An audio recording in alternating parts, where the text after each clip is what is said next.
आप देख रहे हैं कर्तव्य एवं निष्ठा का बयान, साहित्य और संस्कृति का बयान, समता की आवाज बयान टीवी। नमस्कार साथियों, मैं साक्षी गौतम और आप देख रहे हैं बयान टीवी। आज मैं यहाँ हल्द्वानी नैनीताल में हूँ। हमारे साथ में किसान आंदोलन से जो लंबे समय से जुड़े हैं सतपाल सिंह ठुकराल जी हैं। स्वागत है सबसे पहले आपका। धन्यवाद बिटिया, आपने जो बयान चैनल से हमारे एक तरह से बयानी हैं जी। तो आज आपसे रूबरू हो रहे हैं और हमारे उत्तराखंड में आप आए हुए हैं। आपका और आपके चैनल का बहुत धन्यवाद है। धन्यवाद। ठुकराल जी, आप इस आंदोलन से कब जुड़े? आंदोलन नहीं, ये हमारा अपना संघर्ष है, क्योंकि हम किसान मजदूर और मेहनतकश लोग हैं। तो ये हमेशा हम लोग आज से नहीं, जब से देश आज़ाद हुआ है तब से किसान आंदोलन ही कर रहा है।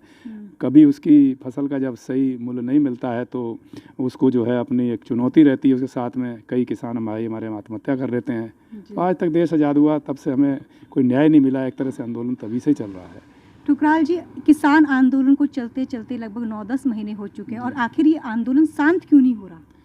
देखिए, ये अगर शांत आंदोलन हो जाएगा जल्दी तो सरकार जो है एक निचले पायदान को, जिसको हम किसान और मजदूर कहते हैं, उसको जो है इतना पीड़ित कर दिया है उसको अपने कृषि कानूनों को ला करके, और उनका ध्यान इधर ही रहे, पब्लिक जो है इधर को ध्यान रहे, उसकी आड़ में कुछ और भी वो कर रहे हैं जो आने वाले भारत के लिए घातक हो सकता है। जिस प्रकार आपने देखा होगा कि जो ये हमारा संविधान बना जी, और इस संविधान में एक भारतवर्ष को समता मूलक समाज और भारत सोने की चिड़िया के रूप में इसको डिजाइन किया गया था और था। और आपने देखा होगा पहले अगर राजनीति की बात करें तो कांग्रेस का राज रहा, लेकिन उसके साथ साथ हम और आज में भी आज़ादी नहीं पा पाए हैं। और जो ये आज भाजपा का जो शासन है उसको हम भाजपा का शासन नहीं कहेंगे, उसको मोदी सरकार का शासन कहेंगे, क्योंकि भाजपा पे जिनको विश्वास था उन्हें भाजपा को वोट दिया था। लेकिन हम 47 में आज़ादी पाए थे, कहीं ना कहीं ये उन अंग्रेज़ों के एजेंट हैं और ये उसका बदला हमें स्लो पॉइजन उत्पीड़न करके और एक मशीन बोलेंगे जिसको हम ईवीएम मशीन बोलते हैं, उस पे हमारे अधिकारों को हैंग करके अपना शासन पाया है। असली आज़ादी अब हम पाएंगे, क्योंकि जो बाबा साहब का संविधान है उसे बचाना है। और जब संविधान बचेगा तो हक हुकूमत की बात होगी। जब कुर्सी पे एक न्याय करने वाला एक भारत का सच्चा और प्रतिष्ठित नागरिक बैठेगा, तब हमें न्याय मिलेगा, तब हमें असली आज़ादी मिलेगी। नहीं तो हमारे किसान मजदूरों पर उत्पीड़न होता रहेगा। संविधान आप कैसे बचा पाएंगे?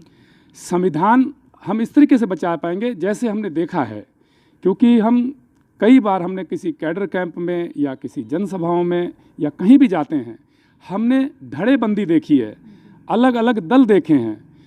क्योंकि हम लोग जब अलग अलग दल बनाते हैं उनका कोई ना कोई कारण होता है, क्योंकि कई लोग जो संविधान के बाबा साहब के अनुयायी हैं और कोई संविधान को मानने वाले लोग हैं, और संविधान को मानने वाला पूरा देश है और बाहर के लोग भी मानते हैं। लेकिन जो इनको मानते हैं वो सिर्फ या तो उनको अपनी एजुकेशन पे इतना घमंड हो गया है कि वो छोटे व्यक्ति को समझते नहीं हैं, वो अपना अलग धड़ बना लेते हैं कि वो सोचते हैं कि हमारा कॉलर साफ़ है, सफ़ेद है, हम उन्हीं लोगों में बैठेंगे। लेकिन हमारा जो संविधान बना है वो पीड़ित लोगों के लिए बना है, जो हमारे कमज़ोर लोग हैं उनके लिए बना है। लेकिन कहीं ना कहीं हमारे अंदर भी एक विच्छेद पैदा हो जाता है, जिससे हमारे लोग धड़ों में बट गए हैं, दलों में बट गए हैं, संगठनों में बट गए हैं। जब दलों में बट गए हैं तो संविधान को आप कैसे बचा पाओगे इस रूप में? तो इसीलिए हमें जिस प्रकार आज आप किसान आंदोलन से जो शिक्षा लेनी चाहिए, जिस प्रकार हमें सारे किसानों की जथेबंदियां जितने गुट हैं सारे एक संयुक्त मोर्चे के बैनर के तले आए हैं, उसी प्रकार हमें एक झंडे के नीचे आना पड़ेगा, तभी हमारा संविधान बचेगा। ये जितने भी दल हैं, हम दल में जा रहे हैं, एकजुट होकर के एक प्लेटफार्म पे, जिसको हम बाबा साहब का मिशन माने, जिसका हमारा नारा एक है, जय भीम जय भारत। और तभी संविधान बचेगा जब हम एक प्लेटफार्म पे आएंगे, तब मजदूरों को भी न्याय मिल जाएगा, धर्म को भी न्याय मिल जाएगा, शिक्षा की भी जय जयकार हो जाएगी। जब तक इनके हाथ में हमारा जो है जब तक हमारे चुटिया, जो एक हमारी चुटिया है, जो इनके हिटलरशाही रवैयों के हाथ में रहेगी, और इनको हम समझ नहीं पाएंगे। और अब तो हम समझ चुके हैं और जनता समझ चुकी है, सिर्फ हमें एकजुट होकर के आगे लगने की जरूरत है। संविधान बचेगा, देश बचेगा। ठुकराल जी, डॉक्टर अंबेडकर और किसान आंदोलन को आप, जो किसान की उपलब्धियां रही है, उसको किस रूप में देख रहे हैं?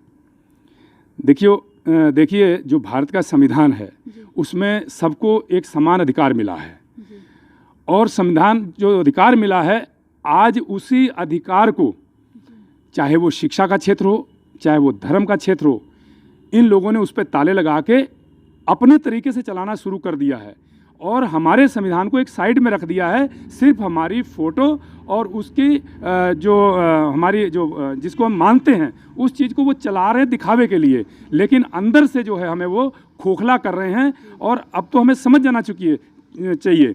लेकिन हमारे मेन चीज़ है, हमारी जो लड़ाई है वो करप्शन से है।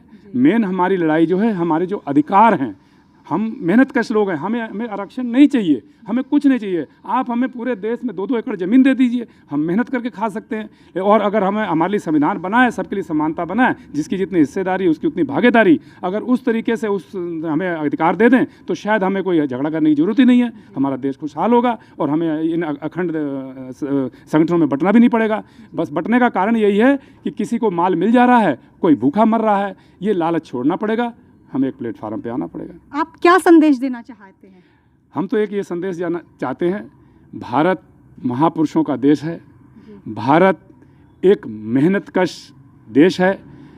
हमेशा यहाँ पर आकर के, चाहे वो किसी के बाहरी देश से आए हों, उन्होंने यहाँ से लूटा है और हमको कमज़ोर किया है, और हमने उनकी उल्टा मदद की है। जिसने हमें कोई डंडा भी मारा है, हम लोग आगे हाथ जोड़ के खड़े हुए हैं, क्योंकि ये महापुरुषों का देश है, एक मानवतावादी देश है, समतामूलक समाज है, भोले भाले लोग रहते हैं यहाँ पे। लेकिन कुछ लोग अपना अंग्रेज़ों के एजेंट बन करके हमारे देश में हैं, वो हमारे देश को गुलाम नीति की ओर ले जा रहे हैं, हमारे भोले भाले लोगों पर उत्पीड़न कर रहे हैं। इसलिए मैं चाहता हूं कि हमारे भारतीय देश के लोग सारी राजनीतियां और सारे जो संगठन बना रखे हैं और जो विचारधारा है उससे जुड़ें। जो विचारधारा से जुड़ेंगे तो हमारा एक बैनर बनेगा और हमारी एक ताकत बनेगी, जो देशों विदेशों से भी जो हम भारत लोहा ले सकते हैं। आज लोग भारत को लोहा मानते हैं, इसीलिए भारत पे नज़र रहती है, और हमेशा जो तगड़ा देश होता है उसे कमज़ोर करने में ही ताकतें रहती हैं। इसलिए हमें सारा कुछ देश भावनाएं भुला करके हम एक बैनर तले आएँ, तो हमारे किसानों को, हमारे मजदूरों को, हमारे महापुरुषों को और हमारे बलिदानों को तभी शांति मिलेगी जब हम एक प्लेटफार्म पे होंगे। सभी संगठन एक प्लेटफार्म पे आए, तभी हम इस आंदोलन को सफल बना सकते हैं, यही हमारी नीति होगी। बहुत बहुत शुक्रिया आपका ठुकराल जी। फिर मिलेंगे एक नई वीडियो के साथ, तब तक आप मुझे दीजिए इजाज़त। बहुत बहुत धन्यवाद।